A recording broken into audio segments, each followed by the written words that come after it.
బిడ్డ దీంతోనే నా బతుకు ఇది ఏంటంటే అసలు నేను కూడా ఓడేగా పోతానే నాలుగు తాను లేదు పిస్తుందని కూర్చుంటున్నా.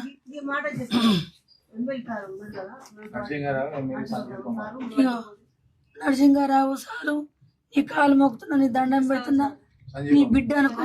ఇగో సంజీవ్ గారు సార్ కూడా నమస్కరిస్తున్నా, నీ బిడ్డ అనుకో నాకు న్యాయం చేయుర్రి. ఇంతమంది ఇట్లా ఈయన నిషబెట్టిర్రు అనుకో మొత్తం రాష్ట్రం అంతా చంపుకుంటూ పోతారు. వాళ్ళకి తగిన ఉరి శిక్ష ఇస్తారా, మర్డర్ చేస్తారా? నాకు న్యాయం చేయరు. మీ కాళ్ళు మొక్కుతా, మీకు దండం పెడుతున్నా.